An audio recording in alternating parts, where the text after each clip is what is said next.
Prime Minister Narendra Modi praised the interim budget presented by the Finance Minister Nirmala Sitharaman, describing it as, quote, inclusive and innovative in a short address to the nation. Modi highlighted the budget's focus on the aspirations of young India, emphasizing decisions related to the research and innovation with 11 lakh crore fund. And PM added, and I quote, in this budget, keeping fiscal deficit in check, the capital expenditure has been kept at 11 lakh crore, end quote. PM also said that in economist parlance, this is the kind of sweet spot. He underscored the budget's commitment to empowering all segments of the society, including youth, the poor, and the farmers. The goal of making India a developed nation by 2047 was emphasized, and Modi highlighted the initiatives such as the construction of 2 crore houses for the poor and benefits for Asha and Anganwadi workers under the Ayushman Bharat scheme. The Prime Minister also highlighted the government's focus on empowering the poor and the middle class through the new opportunities in the budget. He mentioned the rooftop solar campaign, which aims to provide free electricity to 1 crore families while allowing them to earn Rs 15 to 18,000 per year by selling excess electricity to the government.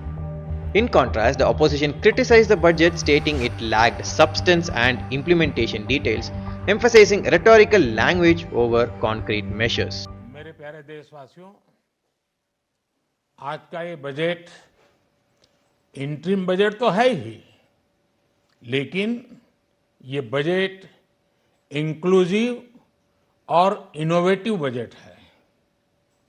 इस budget में continuity का confidence है। ये budget विकसित भारत के 4 स्तंभ युवा, गरीब, महिला और किसान सभी को एम्पावर करेगा। निर्मला जी का ये बजट देश के भविष्य के निर्माण का बजट है। इस बजट में 2047 के विकसित भारत की नींव को मजबूत करने की गारंटी है। मैं निर्मला जी और उनकी टीम को बहुत बहुत बधाई देता हूं।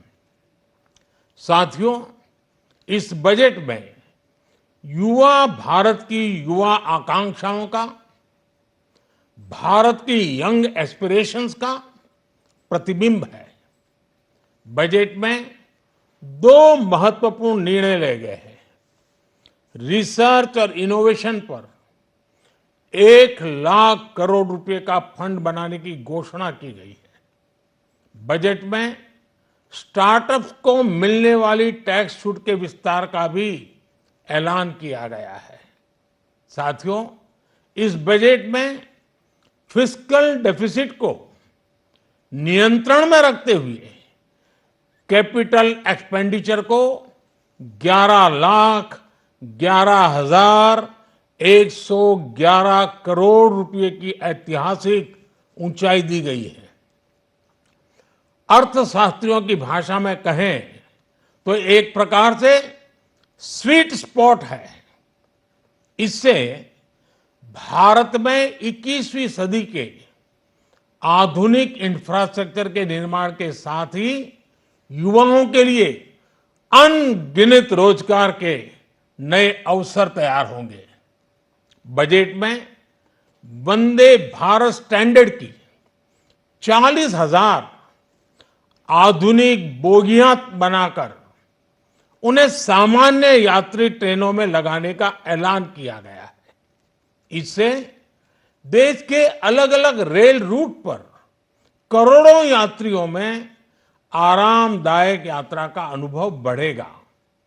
साथियों, हम एक बड़ा लक्ष्य तय करते हैं, उसे प्राप्त करते हैं और फिर उससे भी बड़ा लक्ष्य अपने लिए तय करते हैं। गरीबों के लिए हमने गांवों और शहरों में 4 करोड़ से अधिक घर बनाए।